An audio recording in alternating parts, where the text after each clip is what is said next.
இன்றைய நாள் ஒரு சிந்தனை நிகழ்ச்சிக்கு உங்களை வரவேற்கின்றேன். இன்றைய நாள் ஒரு சிந்தனை நிகழ்ச்சியில் நான் சொல்லப்போவது வாலிப தம்பிமாருக்கு என்னென்று சொல்லி பார்த்தீங்கன்றால், நான் பிரான்ஸில் இருக்கிறேன். சில மாதத்துக்கு முதல் பாரிஸுக்கு சத்தலே என்ற இடத்துக்கு போனான். அங்கே ஒரு சந்தர்ப்ப மிசலுக்கு போயிருந்த நான், அது ஒரு உடுப்பு கடை. அங்கு போய் ஒரு 1 1/2 மணி நேரத்துக்கு மேல நின்ற நான்,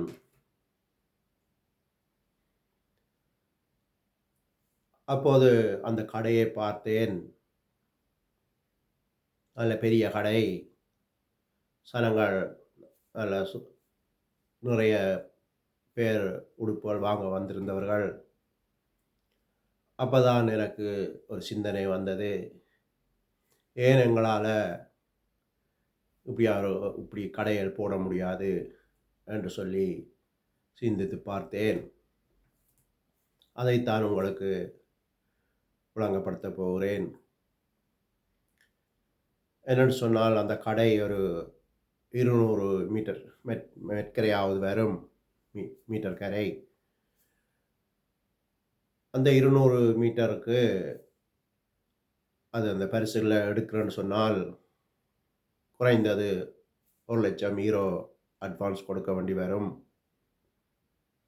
அதுக்குள்ள வேலை செய்ற ஆட்கள பார்த்தால், குறைந்தது 15 பேராவது வேலை செய்வார்கள். நிறைய உடுப்புகள் போட்டிருந்தார்கள். அந்த 15 பேருன்னு சொன்னால் 10 பேருக்கு சம்பளம் பார்த்தீங்கன்னு சொன்னாலும், இங்க அரசாங்கத்துக்கெல்லாம் கட்ட வேண்டும். அப்போ ஒரு ஆளுக்கு ஒரு 2000, €2,500 முடியும் ஒரு ஆளுன்ற சம்பளம். அப்ப அந்த 10 பேருக்கு பார்த்தீங்கன்னு சொன்னாலும்,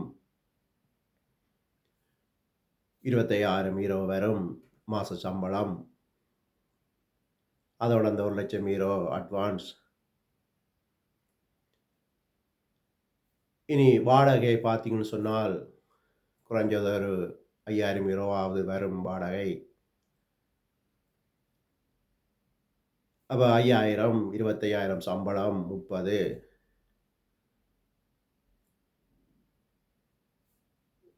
கரண்ட் பில் அதெல்லாம் சேர்த்தாலும், செலவுகள் எல்லாம் போனாலும் €40,000 மாச செலவு. அப்ப இத ஒரு தனி நபர் செய்ய முடியுமான்னு பார்த்தால் இல்லை. இதற்கு 4 பேர் சேர வேண்டும். நல்லவராக இருக்க வேண்டும். எல்லாரோடையும் பார்ட்னர்ஷிப் சரி வராது. பார்ட்னர் தொழில் செய்ய முடியாது. பார்ட்னராக வைத்திருக்க முடியாது. எனவே நல்ல நம்பிக்கையான ஆட்களாக இந்த 4 பேர் இருக்க வேண்டும். அப்போது இந்த 40,000 பிரிச்சாலும் €10,000 மாசம் சம்பளம் செலவுகளுக்கு.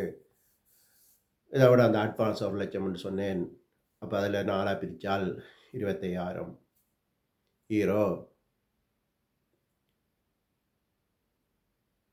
இத ஒரு தனி நபரால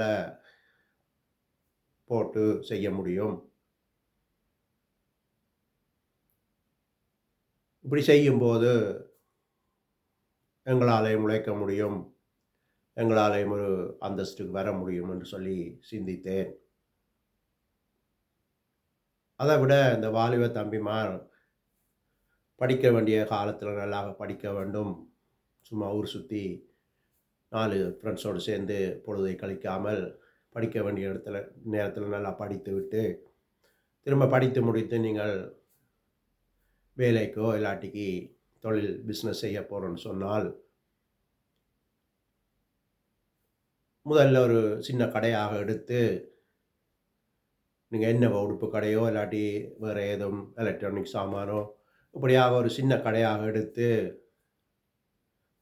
தனி ஒரு ஆளோ இல்லாட்டி 2 பேரோ சேர்ந்து, 3 பேரோ சேர்ந்து சின்ன கடையாக எடுத்து, அதை கொஞ்சம் கொஞ்சமா ரன் பண்ணி, அதுக்கு பிறகு இன்னொரு பெரிய கடையாக எடுக்கலாம். இப்படியாக உழைக்கிறதை சேமித்து, அடுத்தடுத்த பிஸ்னஸ்கள தொடங்க வேண்டும். இப்படி செய்வதனால் சின்ன கடையில செய்யும்போது உங்கள்ட்ட காசும் வரும். அத பேங்க்ல போட்டு வைக்கலாம். வீண் செலவு செய்யாமல். போட்டு வைத்தால் அந்த பேங்க் கூட கடன் கொடுக்கும்.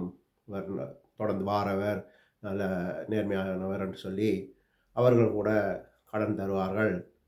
அப்படியே படிப்படியாக நீங்கள் உங்களுடைய என்ன தொழிலோ அதை முன்னேற்றி கொண்டு போக முடியும்.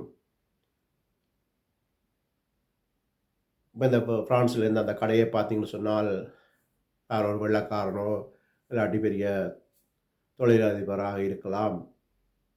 ஆனால் எங்களாலயும் அது செய்ய முடியும் என்று சொல்லி அந்த சிந்தனை வந்தது. அதைத்தான் உங்களுக்கு சொல்ல ஆசைப்பட்டேன். நாங்களும் இந்த உலகத்தில ஒரு நல்ல அந்தஸ்தோடு இருக்கணும்னு சொன்னால், சிந்தித்து எங்களுடைய வாழ்க்கையை மாற்றிக் கொண்டால், எங்களுடைய சந்ததியும் ஒரு நல்ல நல்ல தரத்தோடு இருக்கும் என்று சொல்லி, இன்றைய நாளொரு சிந்தனை நிகழ்ச்சியை முடித்துக் கொள்ளுகிறேன். நன்றி, வணக்கம்.